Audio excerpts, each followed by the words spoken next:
ये खबर पारुल यूनिवर्सिटी द्वारा प्रस्तुत की गई है।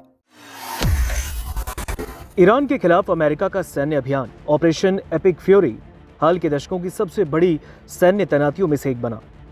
अमेरिका के प्रेसिडेंट डोनाल्ड ट्रंप ने सीज फायर खत्म करने की चेतावनी दी, जिसके बाद अमेरिका ने मध्य पूर्व में अपनी नौसेना, वायुसेना और मिसाइल रक्षा प्रणालियों की भारी तैनाती कर दी।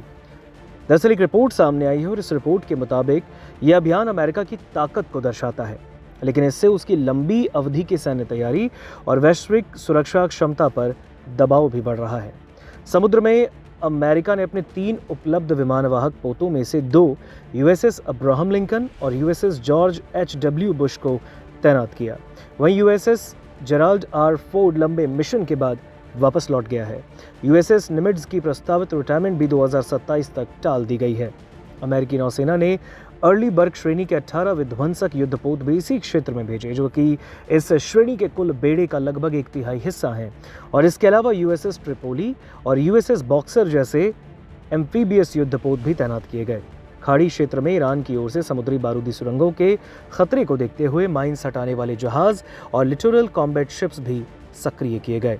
हवाई मोर्चे पर भी अमेरिका ने बड़ी सैन्य ताकत झोंकी है। करीब 15 B-1 लांसर बम वर्षक विमान ब्रिटेन से उड़ान भरकर मिशन चला रहे हैं और ये अमेरिका के कुल B-1 बेड़े का लगभग 60% हिस्सा है। अमेरिका ने स्टील्थ B-2 बम वर्षकों को भी अभियान में लगाया, हालांकि उनकी सटीक संख्या सार्वजनिक नहीं हुई।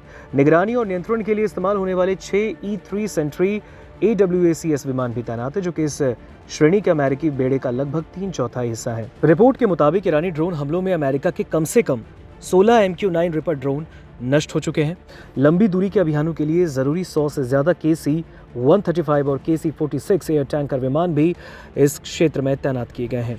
अमेरिका ने 82वीं एयरबॉर्न डिवीजन के सैनिकों को भी मध्य पूर्व में भेजा है, हालांकि सैनिकों की सटीक संख्या नहीं बताई गई। अमेरिकी सेना ने प्रिसीजन स्ट्राइक मिसाइल PRSM जैसी लंबी दूरी की आधुनिक मिसाइल प्रणालियां भी तैनात की हैं, जिनका इस्तेमाल ईरान के अंदर गहरे लक्ष्यों पर हमलों में किया गया। मिसाइल रक्षा के लिए अमेरिका ने सऊदी अरब और कतर में 4 से 6 पैट्रियट बैटरियां तैनात की हैं, जबकि जॉर्डन और इजराइल में 2 से 3 थर्ड सिस्टम लगाए गए हैं। ये अमेरिका की कुल मिसाइल रक्षा क्षमता का लगभग 1/3 हिस्सा माना जा रहा है। इस रिपोर्ट में कहा गया कि कुछ मिसाइल रक्षा सिस्टम को कोरियाई प्रायद्वीप से हटाकर मध्य पूर्व भेजा गया, जिससे कि उत्तर कोरिया के खिलाफ अमेरिका की सुरक्षा क्षमता कमजोर पड़ सकती है। एक्सपर्ट्स कहते हैं कि ऑपरेशन एपिक फ्यूरी अमेरिका की सैन्य ताकत का बड़ा प्रदर्शन तो जरूर है, लेकिन इससे ये भी साफ हो रहा है कि कई मोर्चों पर एक साथ सैन्य दबाव बनाए रखना अमेरिका के लिए चुनौती बन सकता है। तो कुल मिलाकर अगर देखा जाए तो ऐसा लग रहा है कि ट्रंप अब ऑपरेशन एपिक फ्यूरी 2.0 को शुरू करने की पूरे माइंडसेट पे काम कर रहे हैं। दरअसल ईरान के खिलाफ अमेरिका का ऑपरेशन एपिक फ्यूरी हाल ही के दशकों की सबसे बड़ी सैन्य तैनाती बना है। राष्ट्रपति ट्रंप के युद्ध विराम खत्म करने की चेतावनी के बाद मध्य पूर्व में अमेरिकी नौसेना, वायुसेना और मिसाइल रक्षा प्रणालियों की भारी तैनाती हुई, जिससे उसकी वैश्विक सुरक्षा क्षमता पर दबाव बढ़ा। आपको बता दें, समुद्र में अमेरिका ने अपने 3 उपलब्ध विमानवाहक पोतों में से 2 यूएसएस अब्राहम लिंकन और यूएसएस जॉर्ज एच.डब्ल्यू. बुश को तैनात किया है। वही यूएसएस जेराल्ड आर. फोर्ड लंबे मिशन के बाद वापस आया है और यूएसएस निमिट्ज की प्रस्तावित रिटायरमेंट भी 2027 तक टाल दी गई है।